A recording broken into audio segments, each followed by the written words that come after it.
Hello everyone, तो स्वागत है आप सभी का आपके अपने YouTube channel Doctor Civil Services के परिवार में। इस वीडियो में हम लोग मिसलिनियस का सेकंड पार्ट है पापा वीडियो का 10 टॉपिक्स अप्रॉक्स हम लोगों ने कवर किए हैं। तो मिसलिनियस का पहला पार्ट जाके पहले देख लीजिए, तब ये वीडियो देखिएगा। ओके, एंड मैंने पापा वीडियो जो डाल रहा हूँ ना, वो यूट्यूब के सबसे बेस्ट पापा वीडियो से जाके पहले आप देखो। उससे ज़्यादा क्रिस्प, उससे ज़्यादा अच्छा कोई भी चीज़ आपको प्रोवाइड नहीं करेगा, चाहे जितने बड़े टीचर हो, जितना बड़ा यूट्यूब चैनल हो ना हो। तो यकीन तो एक बार आप वीडियो जाके देख लो, आप समझ जाओगे खुद। ठीक है, तो इस वीडियो को शुरू करते हैं मिसलिनियस वाला। तो प्लीज़ चैनल को लाइक शेयर सब्सक्राइब करें। तो ये वीडियो हमारा मिसलिनियस जो हमारा टॉपिक है, विविध, जिसको हिंदी में बोलते हैं विविध, उसका दूसरा पार्ट है। मैंने बोला था 2 पार्ट में पूरा विविध पढ़ाऊंगा, जितना हो पाएगा, जितना पॉसिबल हो पाएगा। बहुत ज़्यादा ऐसा फिल्टर आउट करके विविध, देखिए ऐसा विविध उसका नाम ही ऐसा है, मिसलिनियस नाम ही ऐसा पड़ा हुआ है कि उसमें ऐसे टॉपिक्स आते हैं, ऐसे क्वेश्चंस आते हैं, 10 से 15 क्वेश्चन ऐसे होते हैं जो आप रैंडम आते हैं, बहुत रैंडम आते हैं, जो कहीं से उठा के पूछ लेते हैं, उसको विविध बोलते हैं, जो किसी भी सब्जेक्ट से ओरिएंटेड नहीं होते। ठीक है, तो मैंने बोला था कि 2 टॉपिक, मतलब मैं 20 टॉपिक पढ़ाऊंगा 2 वीडियोज़ में मैं पूरे 20 टॉपिक पढ़ाऊंगा। और इस 20 टॉपिक में आपका अगर 10 से 15 क्वेश्चन विविध का आता है, तो अगर 10 आता है तो आप उसमें से 7 से 8 कर ले जाओगे, और 15 आता है तो 12 से 13 कर ले जाओगे। ठीक है, तो मैं विविध को प्रॉपरली यहाँ पे पढ़ा रहा हूँ। पहला, अगर आप लोगों ने पार्ट नहीं देखा तो विविध का पहला जाके वो पार्ट देखिए, ताकि आपको पहले पार्ट से पूरी चीज़ें वहाँ पर क्लियर आउट हो जाए। ठीक है, अभी दूसरा पार्ट है, तो शुरू करते हैं। तो सबसे पहला टॉपिक हमारा क्या है? Multipurpose project. मल्टीपर्पज़ प्रोजेक्ट मतलब क्या होता है कि एक ऐसा प्रोजेक्ट बनाओ जिससे बहुत सारे काम हो जाए, जैसे हमारा पानी भी इकट्ठा हो जाए, हमारी लाइटिंग भी शुरू हो जाए, हमारा बिजली भी बनने लगे। ये सब सारा काम मल्टीपर्पज़ में होता है। ठीक है, तो देखते हैं इसमें सबसे पहला क्या है। तो सबसे ऊंचा बांध हमारा क्या है? टिहरी बांध। सबसे ऊंचा बांध हमारा कौन सा है? टिहरी बांध। टिहरी बांध हमारा सबसे ऊंचा बांध है, जो कि भागीरथी और भीलगंगा नदी के ऊपर बना हुआ है। किसके ऊपर बना हुआ है? भागीरथी और भीलगंगा नदी के ऊपर बना हुआ है टिहरी बांध, जो कि सबसे ऊंचा बांध है। ठीक है, दूसरा क्वेश्चन है कि जल धारण में सबसे बड़ा कौन सा है? कि मतलब सबसे बड़ा, सबसे ऊंचा तो टिहरी, मतलब ऐसा मान लो पहाड़ है तो यहाँ टिहरी बना, एग्जांपल समझा रहा हूँ। ठीक है, लेकिन सबसे ज़्यादा जल, सबसे ज़्यादा पानी किस बांध के अंदर है? रोक के रखा पानी। बांध क्या होता है कि समझ लो आपकी नदी बह रही है प्रॉपर, ठीक है, फ्लो हो रहा है, और यहाँ पे ऐसा बांध बना देते हैं। ठीक है, बांध, तो यहाँ पे पूरा पानी भर जाता है। ठीक है, कभी कभी पूरा इतना बड़ा हो जाता है कि झील बन जाती है, और यहाँ पे पानी डायरेक्ट फोर्स से गिराते हैं। यहाँ पे मशीन लगाते हैं, टरबाइन, जिससे हमारा लाइट जनरेट होता है। ठीक है, ये पूरा प्रोसेस होता है। तो जल धारण में सबसे बड़ा बांध कौन सा होता है? सरदार सरोवर बांध हमारा गुजरात में है, जो नर्मदा नदी के ऊपर बना हुआ है। सरदार सरोवर बांध हमारा गुजरात में है, नर्मदा नदी पे बना हुआ है। सबसे ज़्यादा जल धारण उसी में है, सबसे ज़्यादा वाटर उसी में है। ठीक है, सबसे लॉन्गेस्ट डैम, मतलब सबसे लंबा बांध कौन सा? देखो, सबसे ऊंचा हम लोग ने देखा, ठीक, सबसे बड़ा देखा, अब सबसे लंबा देखते हैं। तो सबसे लंबा बांध हमारा कौन सा? हीराकुंड बांध। कहाँ पे है? महानदी पे बना है, उड़ीसा में है। हमारा उड़ीसा कहाँ है? यहाँ वाला पोर्शन में पड़ता है उड़ीसा। ठीक है, यहाँ पे नदी बहती है हमारी, महानदी ऐसे आती है, उसके ऊपर सबसे लंबा बांध बना हुआ है। क्या नाम है उसका? हीराकुंड डैम, हीराकुंड बांध। ठीक, फिर नेक्स्ट क्या है? Highest on gravitation. ठीक, हाईएस्ट ऑन ग्रेविटेशन मतलब वो ग्रेविटी पे, हमारा जो अर्थ की, हमारी जो धरती है, उसकी ग्रेविटी पे बहुत ज़्यादा प्रेशर डाल रहा है। उसका नाम है भाखड़ा नंगल डैम। वहाँ बहुत ज़्यादा पानी इकट्ठा है, बहुत ज़्यादा वॉल्यूम में पानी इकट्ठा है, बहुत गहरा है, जो भी समझ लो। इतना है कि वहाँ ग्रेविटी पे ध्यान दे रहा है, मतलब ग्रेविटी को इफेक्ट कर रहा है। वो भाखड़ा नंगल डैम है। क्या नाम है? सतलज नदी पे बना हुआ है। गुरु गोविंद सागर झील भी उसके ऊपर बनी हुई है, जो कि हमारी प्राकृतिक झील है। ठीक है, गुरु गोविंद सागर झील प्राकृतिक झील है, सतलज नदी के ऊपर है, भाखड़ा नंगल डैम के द्वारा बनाया गया। ठीक है, अब हमारा सबसे ओल्डेस्ट डैम है। सबसे ओल्डेस्ट डैम मतलब सबसे पुराना बांध कौन सा है भारत का? तो सबसे पुराना बांध हमारे राजाओं के टाइम पे बना था। नाम क्या है? कोल्लानाई डैम। कहाँ पे है? तमिलनाडु में। कोल्लानाई डैम तमिलनाडु में है, कोल्लानाई डैम तमिलनाडु में। ठीक है, कोल्लानाई डैम तमिलनाडु में। ठीक है, नेक्स्ट हमारा क्या है? नागार्जुना सागर। नागार्जुना सागर तेलंगाना में है, कृष्णा नदी पे है। ठीक है, अब ये डैम बनाया किसने था? ये बांध बनाया किसने था? कोल्लानाई बांध। इसकी सारी इन्फॉर्मेशन मैंने अपने एंशिएंट हिस्ट्री वाले वीडियो में दे रखी है, और मेडावल हिस्ट्री वाले, वो पापा वीडियो बना के आपको ऑलरेडी दे रखी है। जाके पहले वो वीडियो पूरा देखें, ठीक है, तभी आप समझ पाएंगे। नेक्स्ट हमारा क्या है? नागार्जुना सागर बांध। नागार्जुना सागर बांध तेलंगाना में है, कृष्णा नदी के ऊपर है। नागार्जुना सागर बांध तेलंगाना में है, कृष्णा नदी के ऊपर है। ठीक है, जो हमारा टिहरी डैम है, टिहरी बांध है, वो भागीरथी नदी के ऊपर है, उत्तराखंड में। ठीक है, नेक्स्ट हमारा क्या है? सलाल डैम। सलाल डैम कहाँ पे है हमारा? सलाल डैम हमारा चेनाब के ऊपर है, चेनाब नदी के ऊपर, जम्मू एंड कश्मीर में। सलाल डैम कहाँ है? चेनाब नदी पे, जम्मू एंड कश्मीर में। ठीक है, फिर हमारा क्या है? बगलीहर डैम। बगलीहर डैम चेनाब के ऊपर है, ये भी सेम याद रखिएगा।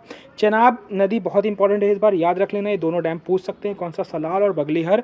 क्योंकि चेनाब डैम पे कभी हमारा, मैंने करंट अफेयर्स में पढ़ाया है, जाके पहले करंट अफेयर्स में देखिए, राष्ट्रीय परिदृश्य करके है, उसमें है कि एक बना हुआ है हमारा पहला आर्क ब्रिज, चेनाब नदी पे बना हुआ है। ठीक है, इसको याद रखोगे।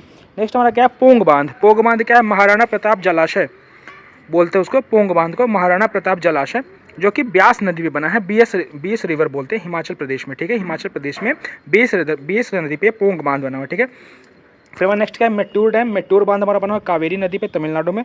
मेट्टूर बांध कहाँ बना है? कावेरी नदी, तमिलनाडु। ठीक है, फिर हमारा नेक्स्ट क्या है, रिहंद डैम, रिहंद बांध। रिहंद बांध हमारा कहाँ बना हुआ भाई, तो रिहंद बांध हमारा बना हुआ उत्तर प्रदेश में, गुरु वल्लभ पंत सागर इसको बोलते हैं। रिहंद बांध उत्तर प्रदेश बना हुआ है। यहाँ पे एक झील बनी है, उसका नाम है गुरु वल्लभ पंत। झील कैसे बनी मैंने आपको ऑलरेडी बताया है, ठीक। नेक्स्ट रानी लक्ष्मीबाई बांध हमारा बेतवा नदी पे है, उत्तर प्रदेश में है, ठीक है। बेतवा नदी अब कहाँ होगा, ये झांसी के साइड होगा, ठीक है। कहाँ, रानी लक्ष्मीबाई बेतवा नदी पे उत्तर प्रदेश में, ठीक है। फिर हमारा मैथन डैम, मैथन डैम हमारा बाराकर नदी पे झारखंड में, मैथन डैम बाराकर नदी झारखंड, ठीक है। फिर हमारा ओमकारेश्वर डैम, ओमकारेश्वर बांध नर्मदा नदी पे है, मध्य प्रदेश में। ओमकारेश्वर बांध कहाँ है, नर्मदा नदी पे। हमारा यहाँ पे ज्योतिर्लिंग ओमकारेश्वर महादेव का मध्य प्रदेश में है, ठीक है। फिर हमारा बिसालपुर, बिसालपुर राजस्थान में है, बानस नदी के ऊपर ये बांध बना हुआ है। बिसालपुर राजस्थान, बानस नदी के ऊपर बांध बना हुआ है। फिर हमारा क्या है, जवाहर सागर, जवाहर सागर राजस्थान में है, चंबल नदी के ऊपर बना हुआ है। जवाहर सागर बांध हमारा राजस्थान में है, चंबल नदी पर बना हुआ है। जवाहर सागर बांध राजस्थान, चंबल नदी, ठीक है। नेक्स्ट हमारा क्या है, ओकाई डैम, ओकाई डैम हमारा तापी नदी पे। ओकाई डैम तापी नदी पे कहाँ पे है, गुजरात में। याद रखोगे कहाँ है, गुजरात में। नदी कौन सी है, तापी, तापी नदी। कौन सा नाम है, ओकाई डैम, ठीक है। नेक्स्ट हमारा क्या है, काकरापार डैम, काकरापार डैम हमारा गुजरात में है, ये भी दोनों याद रखेंगे। नेक्स्ट हमारा कोयना डैम, कोयना डैम कहाँ पे, महाराष्ट्र में। कोयना डैम कहाँ पे है, महाराष्ट्र में, ठीक है। नेक्स्ट हमारा कृष्णराज सागर, कावेरी नदी पे है, कर्नाटक में। कृष्णराज सागर कावेरी नदी पे, कर्नाटक में, ठीक है। फिर शिव समुद्रम डैम कहाँ पे है, कावेरी नदी पे, कर्नाटक में। 1902 में बना हुआ था शिव समुद्रम डैम, ठीक है, इसको याद रखेंगे। नेक्स्ट सोमाशिला डैम पेन्नार नदी पे है, Pennar river Andhra Pradesh. सोमाशिला dam, सोमाशिला dam Pennar नदी आंध्र प्रदेश, ठीक। फिर हमारा मुल्ला पेरियर डैम, पेरियर नदी पे है, केरला में। मुल्ला पेरियर, पेरियर नदी केरला, ठीक। अब नेक्स्ट क्या है, अब इस पर ज़्यादा फोकस नहीं करेंगे हम लोग, यहाँ पे देखेंगे। ये थोड़ा मैंने एक्स्ट्रास दे रखे हैं, अगर आपको याद करना हो तो याद कर लीजिएगा। जैसे जनजाति है, खरिया कोरिया उड़ीसा की है, पालियान तमिलनाडु के है, कुकी मणिपुर के है, या नदी आंध्र के। अगर ऑप्शन में आता है तो कर लीजिएगा, ठीक है। फिर से बोल दे रहा हूँ, या नदी जनजाति आंध्रा के, तो या नदी आंध्रा, ऐसा कुछ मैचिंग हो रहा है, ऐसे याद करो। कुकी मणिपुर, कुकी मणिपुर, कुकी मणिपुर, ठीक है। खरिया और केरिया उड़ीसा के, खरिया केरिया उड़ीसा के, और पालियान तमिलनाडु, पालियान तमिलनाडु, ठीक है। अब ये हमारा क्या है कि हमारी ये ओशन करेंट्स है, क्या है, ओशन करेंट्स।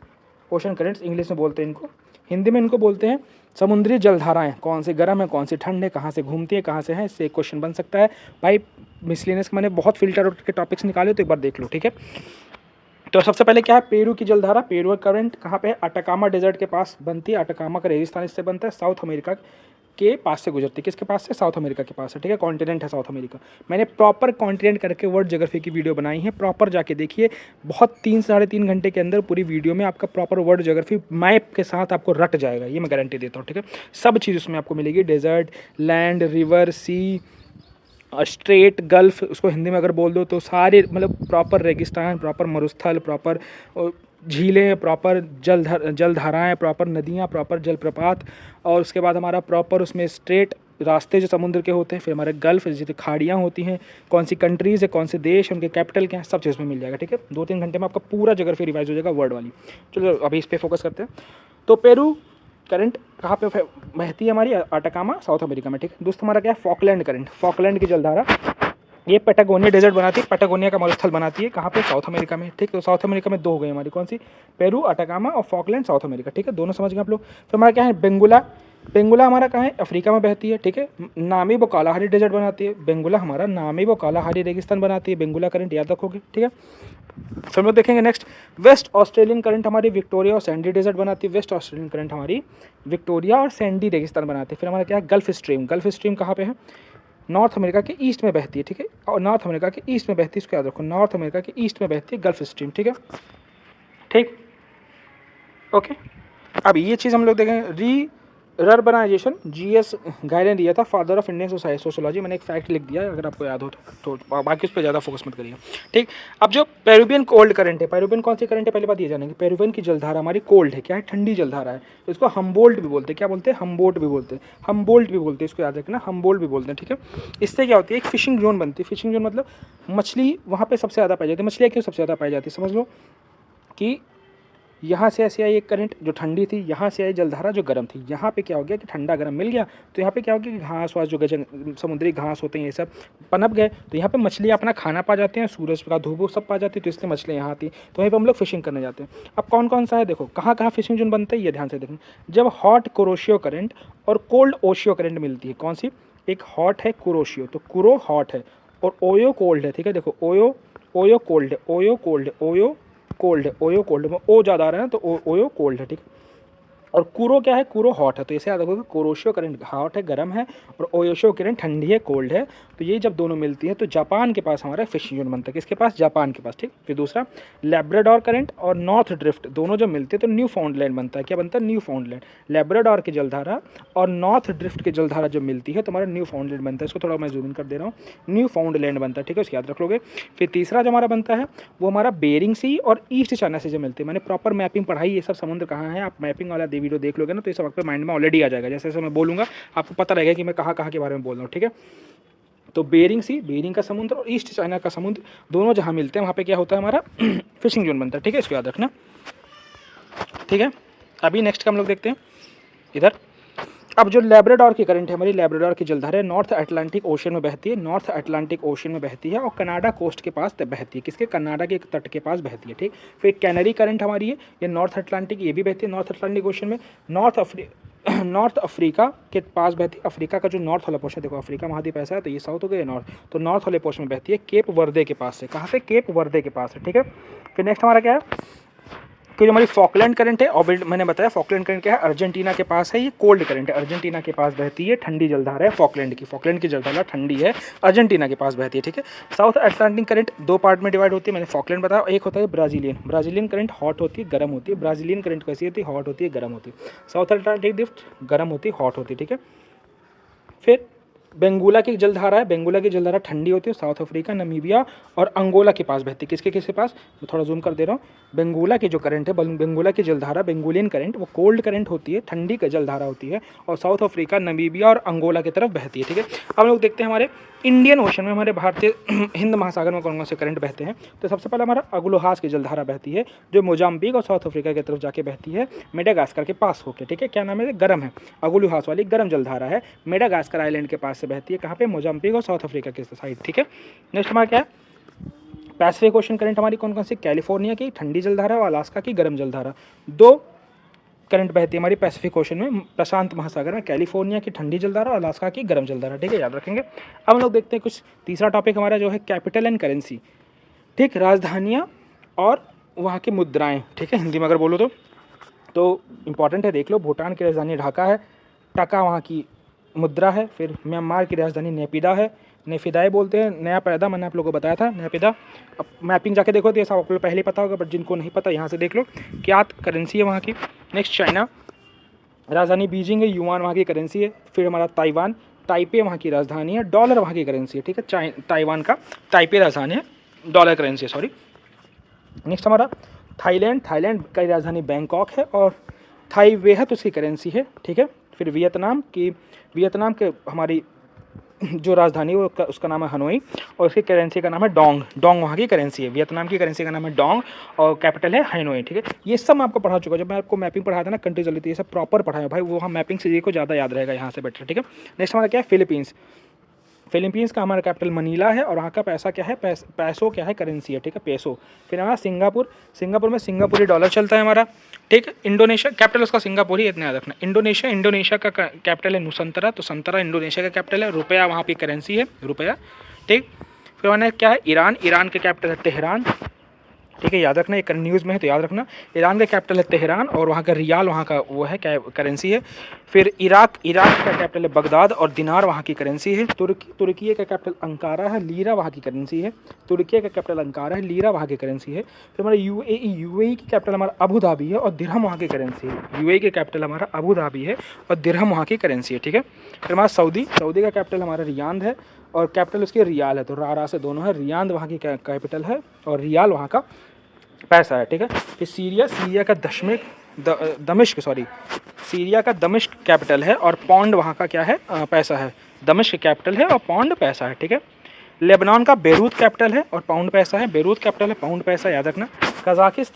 कजाकिस्तान का अलमाता कैपिटल और टेंगो वहाँ का पैसा है। कजाकिस्तान का अलमाता कैपिटल है, टेंगो वहाँ का पैसा है। फिर देखेंगे जॉर्डन का अम्मान कैपिटल है और जॉर्डन दिनार वहाँ का पैसा है, जॉर्डन का अम्मार कैपिटल है, अम्मान, और जॉर्डन दिनार वहाँ का पैसा है। इजराइल का कैपिटल है जेरूसलम, याद रखना, इजराइल का कैपिटल है जेरूसलम और न्यू गेकेल वहाँ का पैसा है, ठीक है। Sorry for the disturbance. Next हमारा क्या है, कतर का कैपिटल दोहा और रियाल वहाँ की पैसा, दोहा का पैसा, रियाल क्या है। नेक्स्ट है इजिप्ट मतलब हमारा मिस्र का कैपिटल है काहिरा, जो नील नदी के तट पर बसी हुई है काहिरा। और उसका कैपिटल क्या है, पाउंड, कैपिटल क्या है, पाउंड, ठीक है। नेक्स्ट हमारा क्या है, लीबिया, लीबिया जो त्रिपोली उसका कैपिटल है और दिनार वहाँ का करेंसी, लीबिया की करेंसी है दिनार और कैपिटल है त्रिपोली, ठीक है। नेक्स्ट हम लोग देख लेते हैं, एक मैंने पूरा कोशिश किया कि इससे बाहर आपका क्वेश्चन एक भी ना जाए कैपिटल एंड करेंसी वाला, तो ध्यान से देखिएगा। नेक्स्ट हमारा क्या है, मोरक्को, मोरक्को का कैपिटल है रबात और करेंसी है दरहम। नमीबिया का कैपिटल है विंडहॉक और करेंसी है रैंड। युगांडा का कैपिटल है हमारा कंपाला, युगांडा का क्वेश्चन बहुत बार पूछा गया तो याद रखो, युगांडा का कैपिटल है कंपाला, करेंसी है शिलिंग। तंजानिया का कैपिटल है हमारा डोडोमा और करेंसी है शिलिंग, ठीक है। तो युगांडा तंजानिया दोनों का करेंसी है शिलिंग, कैपिटल हमारा एक का डोडोमा एक का कंपाला, ठीक है। फिर हमारा इटली, इटली का कैपिटल हमारा रोम, इटली का कैपिटल रोम और करेंसी है इवको, इवको इवजो या यूको करके है, ठीक है। नेक्स्ट हमारा इटली, इटली का कैपिटल हमारा रोम और वहाँ की करेंसी क्या है, यूरो है, यूरो है, ठीक है। नेक्स्ट हमारा क्या है, हंगरी, हंगरी का कैपिटल बुदापेस्ट और करेंसी फ्लोरेंट है, क्या है, फ्लोरेंट। नेक्स्ट हमारा ऑस्ट्रिया, ऑस्ट्रिया की कैपिटल है वियना और इसका करेंसी क्या नाम है, स्टिलिम्स नाम है, स्टिलिम्स, ठीक है, सिक्लिम्स या स्टिलिम्स सब जो भी बोलो, ठीक है। नेक्स्ट हमारा कंट्री है जमाइका, जमाइका, जमाइका उसका कैपिटल है किंगस्टन, किंगस्टन का और वहाँ का पैसा है डॉलर। नेक्स्ट हमारा है चिली, चिली का कैपिटल है सैंटियागो और पैसा है पीसो। नेक्स्ट हमारा ब्राज़ील, ब्राज़ील का कैपिटल है ब्रासीलिया और वहाँ का करेंसी है क्रूज़ादो। नेक्स्ट हमारा वेनेजुएला, वेनेजुएला का कैपिटल है काराकस, बहुत बार पूछा गया, याद रखना, वेनेजुएला का कैपिटल है काराकस और करेंसी है बोलिवर, बोलीवर, ठीक है। फिर हम लोग ऊपर चलते हैं, थोड़ा इधर से देख लेते हैं। हाँ, नाइजीरिया, नाइजीरिया का हमारा कैपिटल क्या था, नाइजीरिया का कैपिटल हमारा लागोस और करेंसी क्या है नैरा। नेक्स्ट हमारा इथोपिया, इथोपिया का कैपिटल है आदिस अबाबा, बहुत बार पूछा गया, याद रखना, आदिस अबाबा इथोपिया का कैपिटल है और करेंसी है बिर्ड। नेक्स्ट हमारा क्या है जाम्बिया, जाम्बिया का जो कैपिटल है उसका नाम है लुसाका, लुसाका और करेंसी है क्वाचा। नेक्स्ट हमारा डेनमार्क, डेनमार्क का कोपेनहेगन, करेंसी है क्रोन, ठीक है। नेक्स्ट क्या हमारा पोलैंड, पोलैंड का कैपिटल है वार्सोवा, बहुत बार पूछा गया पोलैंड, वार्सोवा उसका कैपिटल है, जिलोटी वहाँ की करेंसी है पोलैंड की, जिलोटी। नेक्स्ट हमारा क्या है नॉर्वे, नॉर्वे का कैपिटल है ओस्लो, ओस्लो और क्रोन वहाँ की करेंसी है। क्यूबा का कैपिटल है हवाना, हवाना और पीसो वहाँ की करेंसी है, हवाना की करेंसी पीसो है। कोलंबिया का कैपिटल है बोगोता, बोगोता और क्या पीसो वहाँ की करेंसी है। अर्जेंटीना का क्या है ब्यूनस एरीज, बहुत बार पूछा गया, अर्जेंटीना का ब्यूनस एरीज और पेसो वहाँ का करेंसी है, ब्यूनस एरीज कैपिटल है। पेरू का कैपिटल क्या है लीमा, लीमा और वहाँ की करेंसी क्या है नोवोसोल, नोवोसोल करेंसी है। उरुग्वे का कैपिटल है मोरेविडियो, मोरेविडियो और पीसो वहाँ की करेंसी है, ठीक है। तो हमारे कैपिटल करेंसी वाला क्वेश्चन खत्म हो गया, ठीक है। अब लोग नेक्स्ट चलते हैं। नेक्स्ट है हमारा 5 ईयर प्लान्स, जो पंचवर्षीय योजनाएं हमारे यहाँ होती थी, जो हर एक कम्पिटेटिव एग्जाम करने वाले बच्चे का 90% पंचवर्षीय योजना हो जाता है। तो शुरू करते हैं उसके रिगार्डिंग।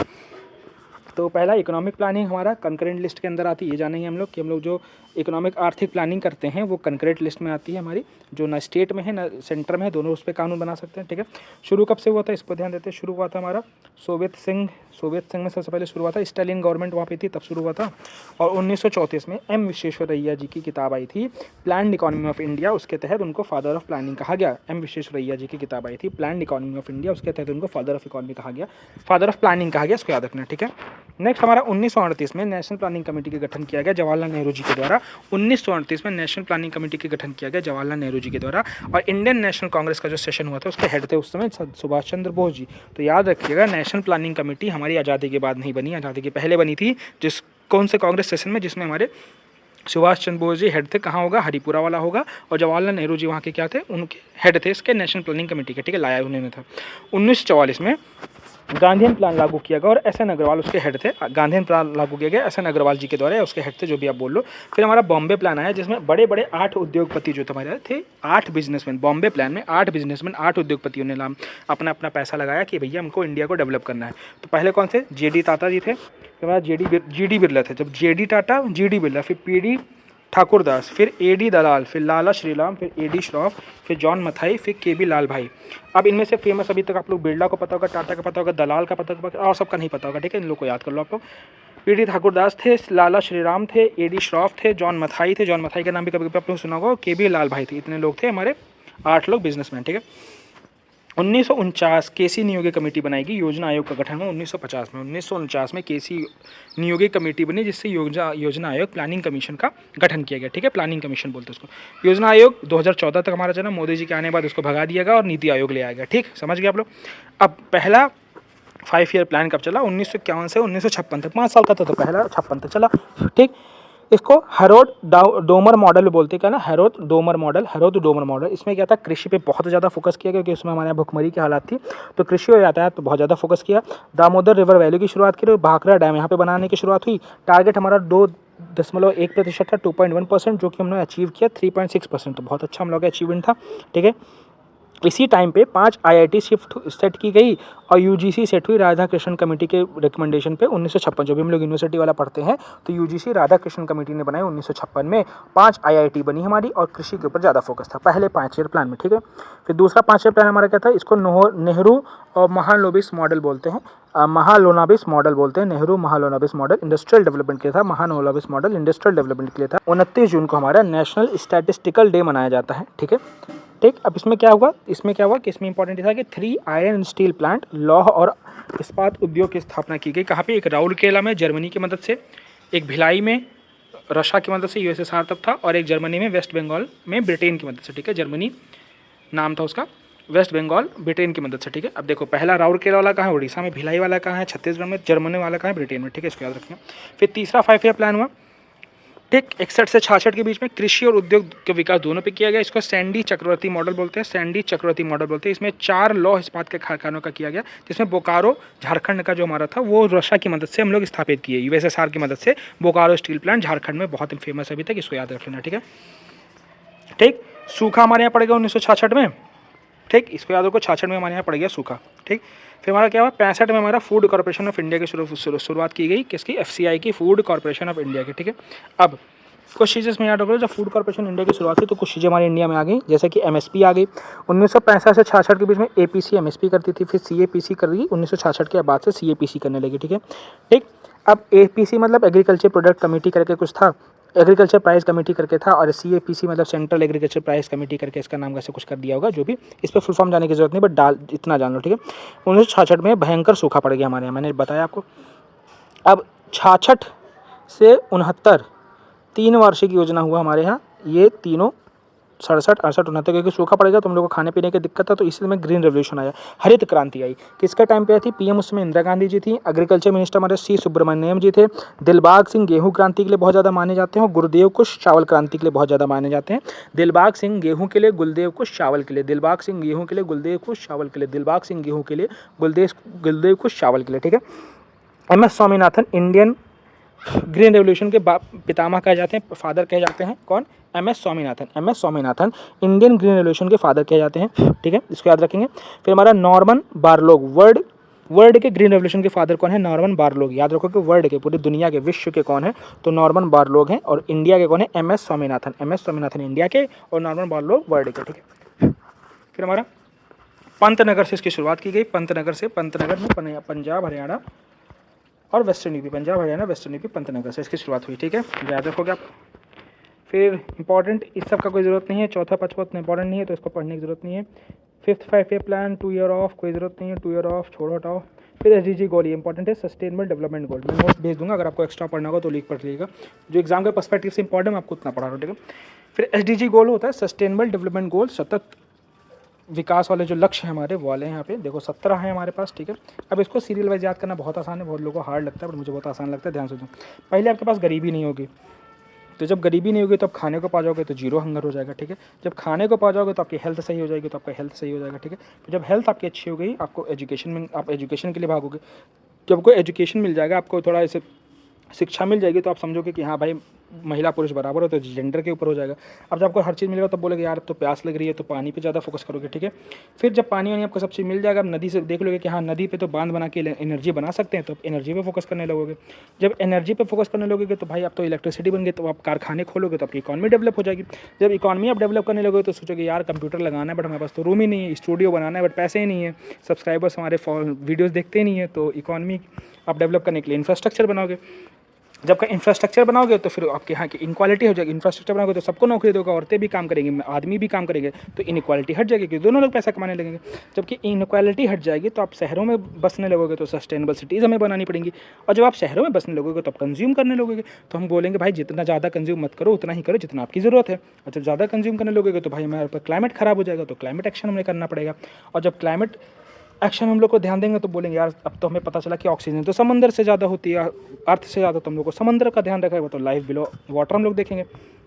अब समुद्र का ध्यान रखने के बाद हम लोग कहेंगे अरे यार अब तो हमारे यहाँ हरियाली खत्म हो रही है, तो हमारे ऊपर के जानवर खत्म हो जाए तो उन पर ध्यान देने लगेंगे, लाइफ ऑन लैंड देने लगेंगे। और जब लैंड ऑन पे सब ध्यान दे देंगे, हम लोग अच्छे से रहने लगेंगे, अमीर हो जाएंगे, तो हम लोग फिर शांति ढूंढने लगेंगे। जब इंसान के पास बहुत पैसा आ जाता है तो शांति ढूंढने लगता है, और जब शांति उसको मिल जाएगी तो बोलेगा यार अब हम शांत हैं, तुम चाहते और देश भी शांत हो तो हमसे पार्टनरशिप कर लो, हमारी शांति बढ़ाओ, आप लोग भी पूरे विश्व को शांत करो।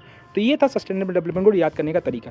फिर से एक बार वीडियो को दोबारा देख लीजिएगा, सुन लीजिएगा, आपको याद हो जाएगा। ठीक है, समझ गए आप लोग? बहुत ईजी वे में मैंने समझा, इस तरह कोई टीचर नहीं समझाता। आप कोई भी वीडियो उठा के देख लो। Okay, got it.